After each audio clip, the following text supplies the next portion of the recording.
everyone. Welcome to This Day. It is Wednesday, December 9th.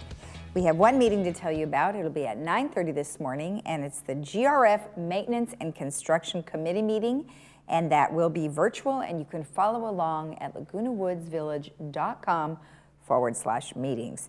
Now, on our show today, we have the lovely Cindy Whitney, and she is here on behalf of Thrive.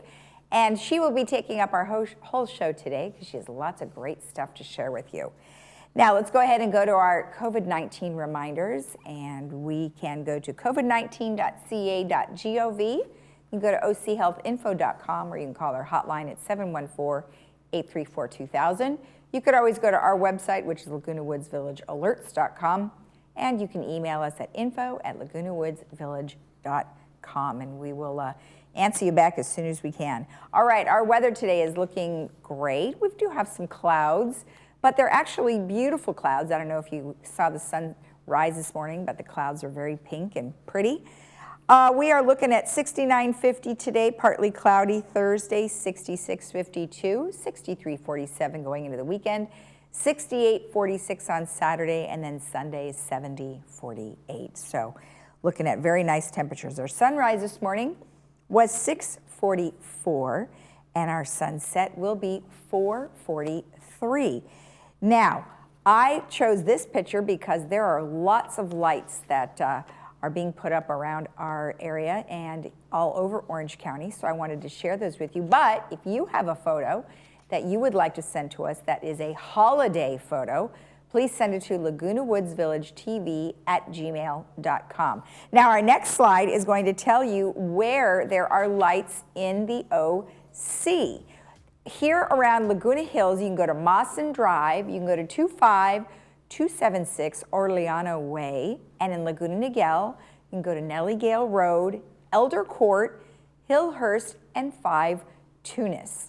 So we'll go ahead and mention those again later in our program, but nonetheless, I just wanted to let you know that there's some fun stuff, and getting in your car and driving around really is okay to do. So anyway, when you come back, we will have Thrive with Cindy Whitney, so stay tuned.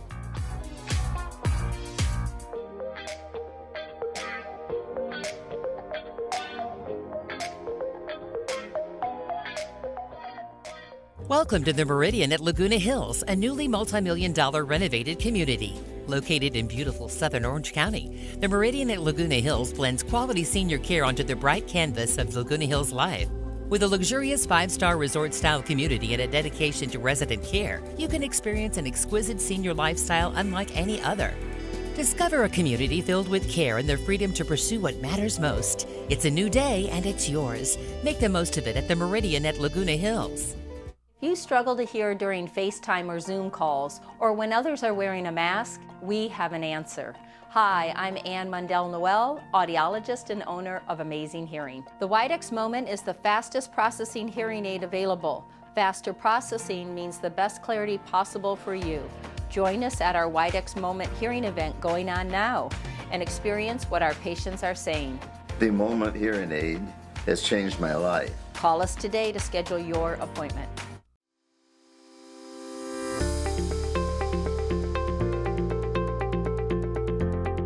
Hi everyone, and welcome to this segment where we spotlight someone who is helping us to thrive in the village. I'm Cindy Whitney, and today I'll be speaking with author and board-certified life coach Eileen Lenson, who has spent her whole career as a psychotherapist working with individuals and helping them to overcome adversity and build hardiness and resilience skills. And today, because of our limited time, Eileen's going to help us with one of the topics that she has worked on, and that is forgiveness. Welcome, Eileen. How are you? Thank you. It's wonderful, Sydney. Well, good.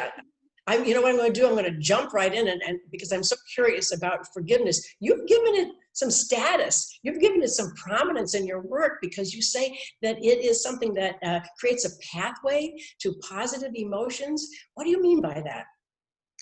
Well, I think we have to look first, perhaps, at what unforgiveness does. Perhaps, should we start there? Yes. Look at that, and if we're unforgiving, then we're carrying a burden with us.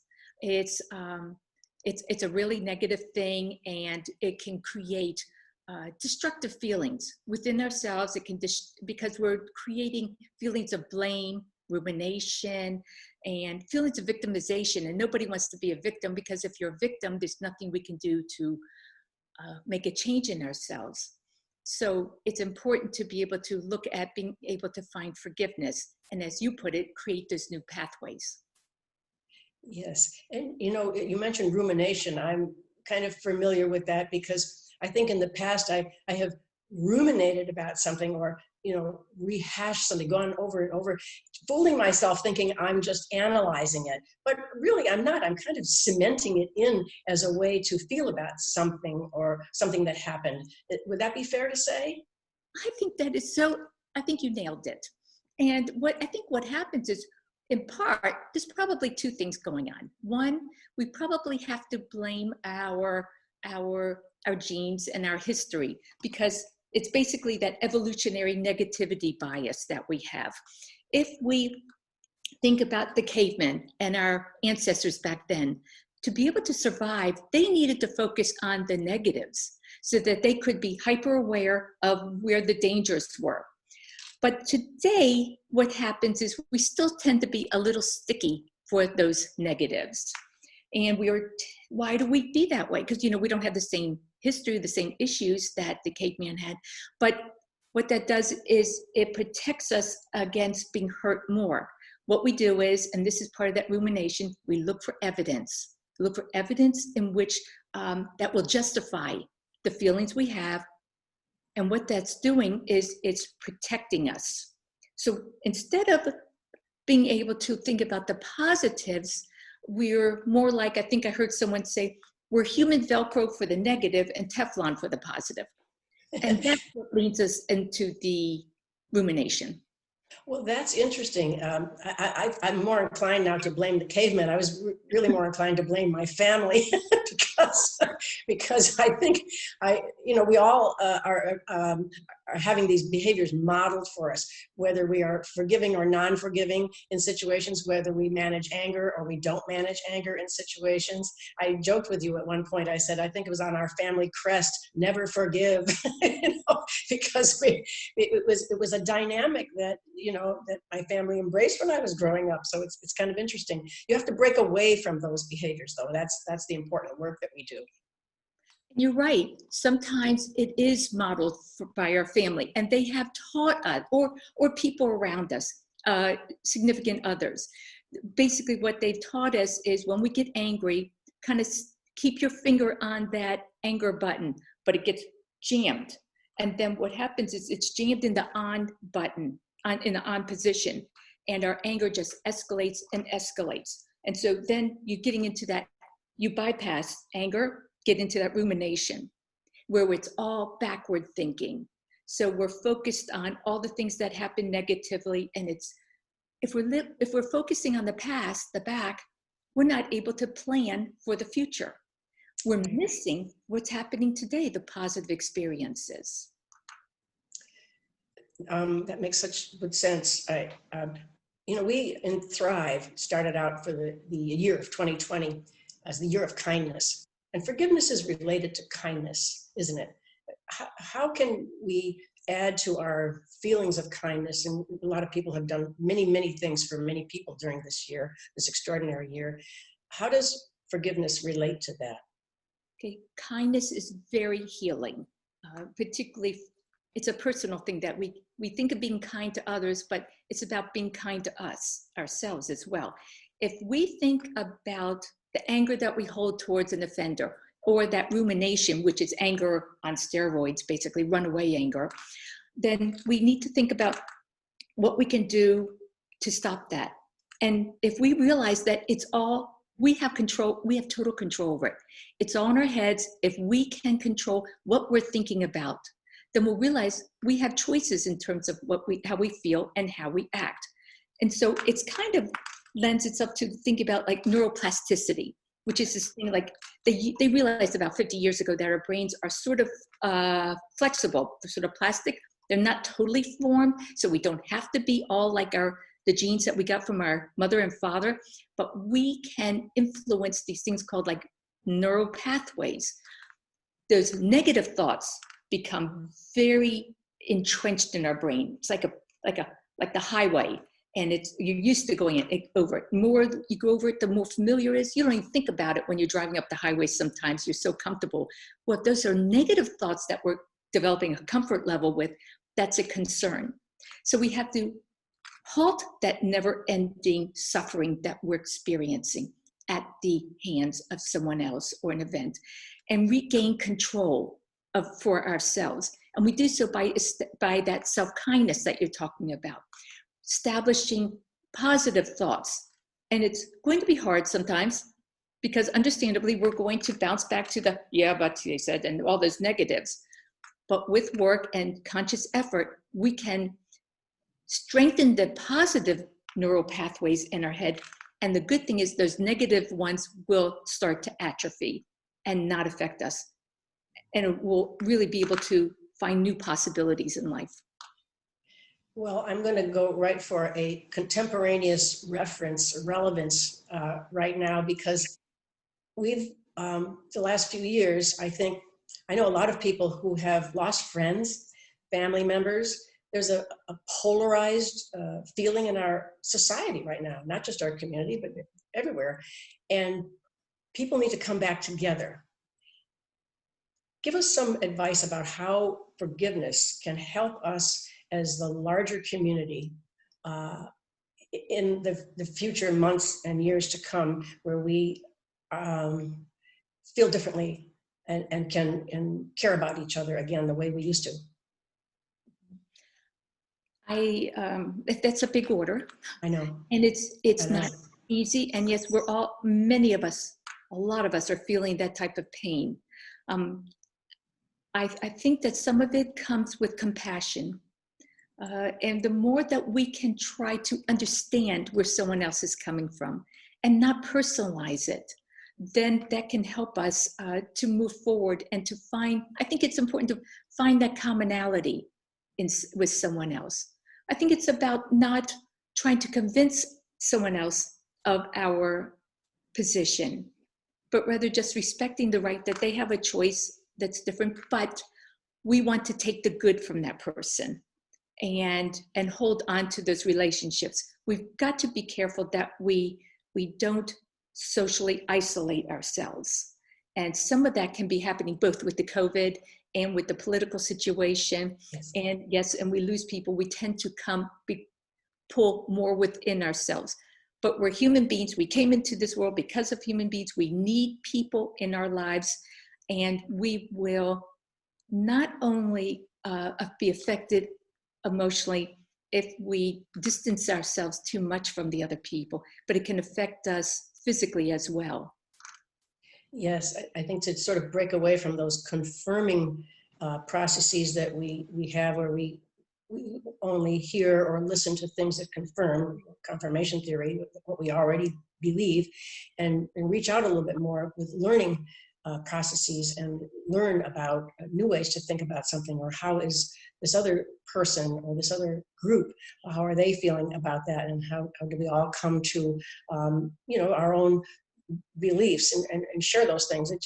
It's not rocket science. And as you say, if you go through those habits, those neural pathways, you do it once and twice and again, your brain this will make more sense to you as you become more comfortable with it.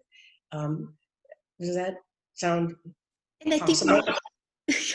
And we have to realize that, and it is possible, and it's a long journey, and it's not easy. So I don't want it to appear that way, but if we can realize that if we're angry at someone, the only person we're punishing is ourselves, that they're still continuing their lives as they were living, but it's us that we are hurting. And do we really want to do that?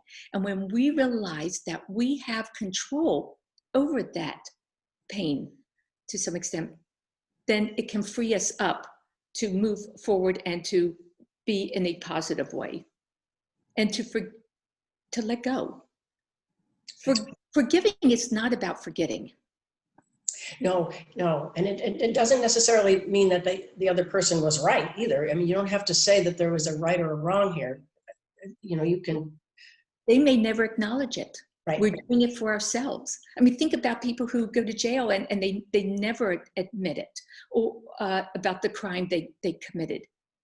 That's irrelevant. Forgiveness is strictly, it starts with us, it ends with us. Mm-hmm.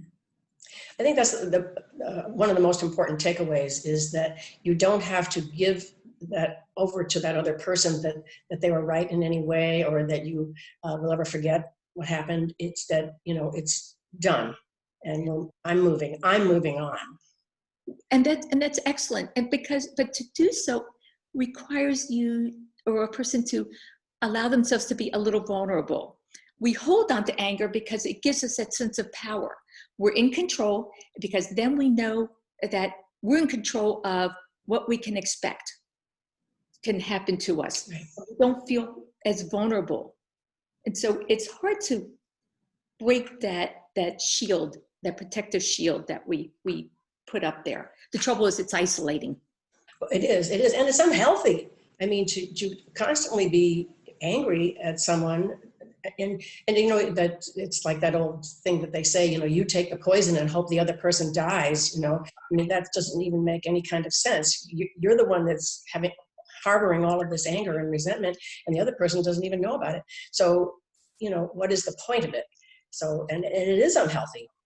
So, you know, it's funny when you said let it go. I was so happy to see the movie Frozen come out, because I thought, now there's an opportunity for parents to talk with their children about not hanging on to grudges or harboring, you know, things that, you know, you anger with somebody. Let it go. And I thought, what a brilliant thing to do for a whole generation of children, to say, you know, just let something go. And I'm sorry, because I know you're never going to get that song out of your head today, but it's something that we need to teach our children. Yes, but I think there's a bigger package in that too. Teaching them to let it go is not, you don't want to pair that with necessarily trusting that person again. Right. Because it may be, and it's not to forget. Right. Sometimes remembering enables us to protect ourselves and not get hurt again. Right. And trust needs to be earned. So maybe we still want to forgive that person and let it go, but not to put ourselves in an at-risk situation to be hurt. Yes. Well, is there, I know the topic of forgiveness takes up many, many, many pages in your wonderful book that we will also show a copy of your book on the screen. It's terrific. And we're going to be covering the other topics that you have. We have courage, perseverance, persistence, and hope are the other topics, and we'll be covering those as well. But are there any strategies that you could give people right now as they're living their day-to-day lives, you know, that relate to forgiveness and good mental health and happiness? I think you touched on it in part by saying the self-kindness. Decide you're going to start there, and realize that although you can't change the past, and we're never going to remove likely all that pain and that hurt, we do have a choice starting today to do something different. And part of that self-kindness is, don't expect everything all at once.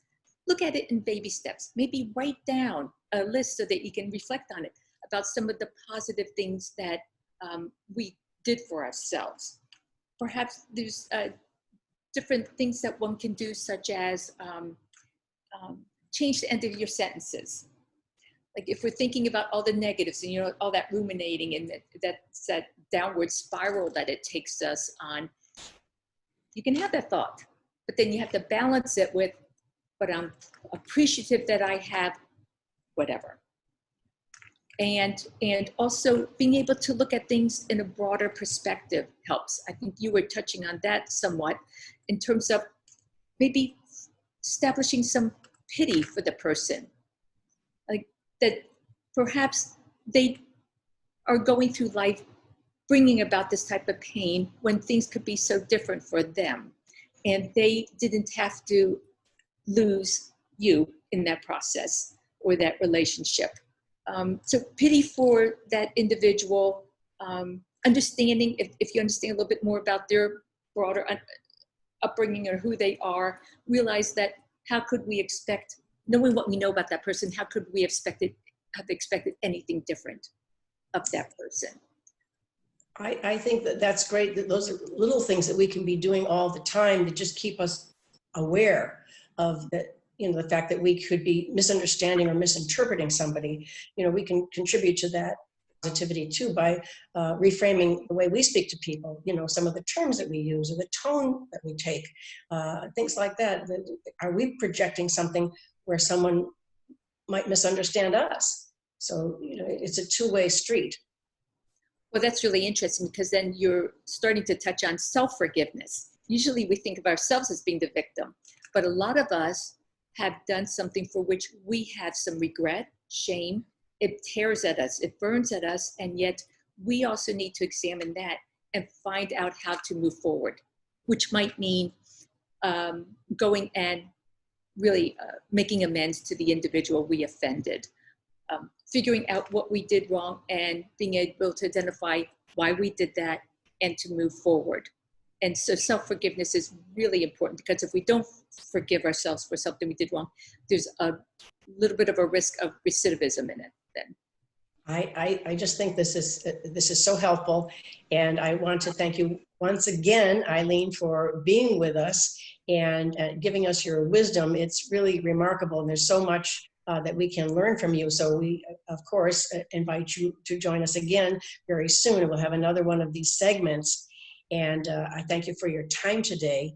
I also want to tell our audience that you can find this interview or conversation that we're having on YouTube, on Village Television YouTube/Thrive, and we'll be putting the address of that link on the screen. And we hope that you continue to thrive, continue to be well, and we will see you very soon. And take good care. Bye-bye.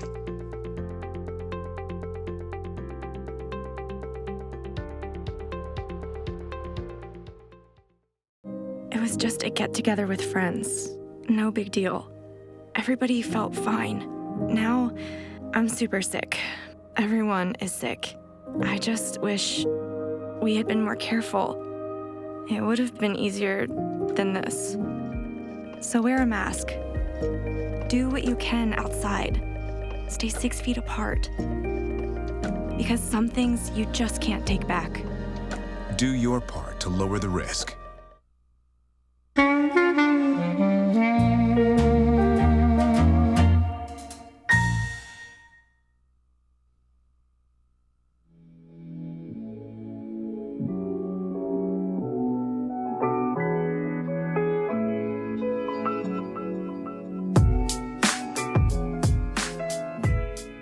Let's give you those light addresses again so you can drive around and look at some beautiful lights.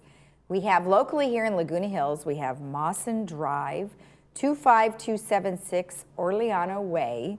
And then in Laguna Niguel, Nellie Gale Road, and I hear that all of Nellie Gale Road, they've really gone all out. Elder Court, Hillhurst, and 5 Tunis. So we will have the addresses on Laguna Woods Village website, so you can look there. All right, the Nutcracker Suite. This will be happening tomorrow night and also on the 17th at 6 p.m. It is brought to you by the Pacific Ballet Theater and Anne-Marie McClellan. So that will be a beautiful presentation. And then something that the local church here, Lutheran Church of the Cross, is going to be doing this weekend. On Friday, December 11th and Saturday, December 12th, between 6 and 9 p.m., they are going to be having Miracle in the Manger drive-through nativity experience. It is a free event. It'll be in their parking lot. But Leland wanted us to let you know that he is having that event this weekend, so that'll be really nice to be able to celebrate the holidays. Okay, just to let you know that Third has extended their VMS board appointment. You can submit your application by December 31st. The meeting will be held on January 11th, and you will want to email Cheryl Silva at cheryl.silva@vmsinc.org if you are interested in obtaining an application.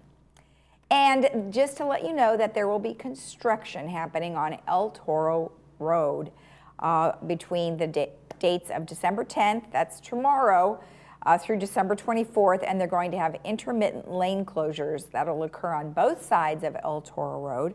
And this is between Moulton Parkway and the Lutheran Church of the Cross. So it's only a small section, but could cause quite a bit of backup. If you want more information about this, you can call Laguna Woods City Hall at 949-639-0500. Now, every Sunday night at 6 p.m., we are featuring the Old Pros, and they are going to have seasonal music, lights, poems, readings, and stories and celebrations of the holiday spirit. And that will be not just the Old Pros, but the Woods Combo. So there'll be great music. And like I mentioned, that's Sundays at 6 p.m. and that'll be throughout December. Now, some things that you can also do rather than just driving in your car is you can go to certain areas like down in Dana Point. At the Dana Point Harbor, they have their Happy Harbor Days. That's going on through January 3rd.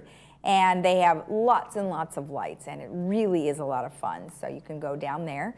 Then you can also go to Capistrano Lights, which is at the ruins of the Great Stone Church at Mission San Juan Capistrano. They have a 60-foot Christmas tree, and they have lots of gorgeous lights, and that also is going on through January 3rd. And you do need to purchase tickets, so go to capistranolights.com for tickets. And then the Casa Romantica in San Clemente is also doing a light display. They're calling that Casa Lumina Holiday Walk, and you do not need tickets, but if you want more information about that, you can go to casaromantica.org. And then just a reminder that if you are participating in the fitness classes outside, they do require that you wear a mask. So make sure you have your mask, and then at this time there is only 15 residents allowed. So you will want to make a reservation for participation. So for that information, you need to go to 949-597-4273 or recreation@vmsinc.org. Now, just a little notification for golf for 2021. They are going digital. So instead of calling and making a tee time, you now will go online, just like you do for other things here, and you're going to be able to make your reservation online.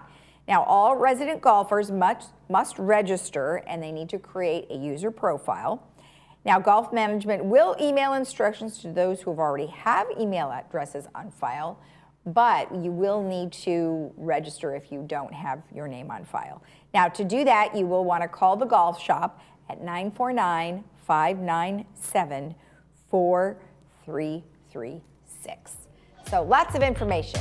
All right, let's go ahead and do our weather one last time for you.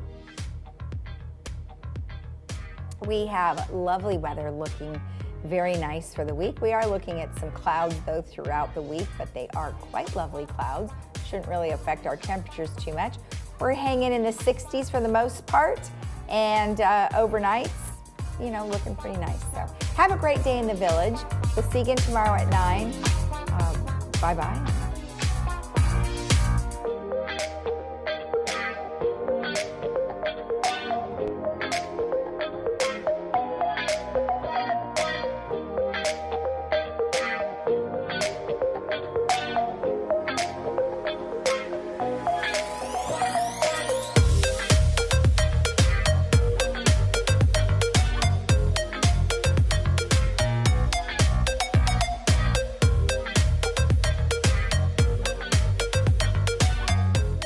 Do you have a fear of falling? Every year, about 235,000 people visit emergency rooms because of injuries suffered in the bathroom. Here at Home Safety Advisors, we care about your safety. Made in the USA, Home Safety Advisors provides walk-in bathtubs that can reduce falls up to 85%. With our safe and quick install, you'll maintain your independence and experience luxury in your own home. Visit our website or call 949-456-4717.